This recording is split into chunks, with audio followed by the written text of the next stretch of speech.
ভাৰতীয় জনতা পাৰ্টিৰ শিৱসাগৰ জিলা সমিতিৰ উদ্যোগত তথা বিজেপিৰ জিলা ওবিচি মৰ্চাৰ প্ৰত্যক্ষ তত্ত্বাৱধানত চাৰিং মণ্ডলৰ অন্তৰ্গত কুকুৰাচোৱা গাঁৱৰ ৰাজহুৱা প্ৰেক্ষাগৃহত আজি দিনজোৰা কাৰ্যসূচীৰে বিশ্ব মহাবীৰ চিলাৰায় দিৱস উদযাপন কৰা হয়।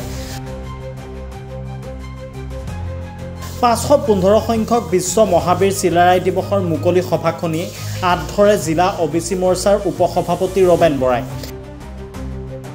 সভাত বিজেপিৰ শিৱসাগৰ জিলা সভাপতি বিতুপন ৰায়ডঙিয়া, জিলা ওবিচি মৰ্চাৰ সভাপতি হৰিপ্ৰসন্ন হাজৰিকা, অসম চাহ উন্নয়ন নিগমৰ উপাধ্যক্ষ শিৱ বদ্ৰা, ৰাজ্যিক মহিলা আয়োগৰ সদস্য বিনীতা দে শইকীয়া, ৰাজ্যিক সদস্য সমীৰ গগৈ, প্ৰাক্তন বিধায়কসহ কেইবাজনো গণ্যমান্য ব্যক্তিয়ে বিশিষ্ট অতিথি হিচাপে অংশগ্ৰহণ কৰি বক্তব্য প্ৰদান কৰে।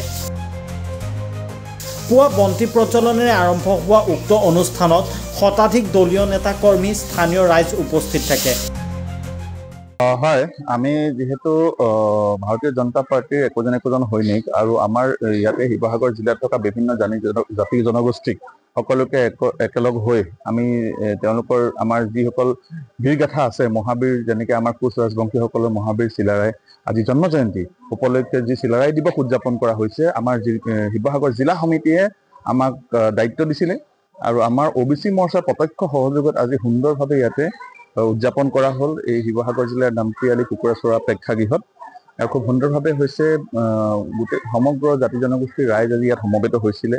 আমি খুব সুখী হৈছোঁ আৰু এনেকৈ তেওঁলোকৰ সেই বীৰজনৰ যিখিনি আদৰ্শ, ত্যাগ, দেশপ্ৰেমমূলক কাহিনী, এইখিনি যাতে আমাৰ নৱপ্ৰজন্মই আঁকোৱালি লয়, আকৰ্ষিত হয় আৰু তেনেকৈ আমাৰ দেশখনক যাতে আগুৱাই লৈ যায়, তাৰে আমাৰ এক ক্ষুদ্ৰ প্ৰচেষ্টা। আমাৰ শিৱসাগৰ সন্মানীয় জিলা সভাপতি শ্ৰদ্ধা বিতুপন ৰায়ডাঙৰীয়া আছিলে। তাৰপিছত আছিলে আমাৰ কোচ সন্মিলনীৰ অসম প্ৰদেশৰ উপসভাপতি শ্ৰদ্ধা ৰাতুল ভৰালী ডাঙৰীয়া আছিলে।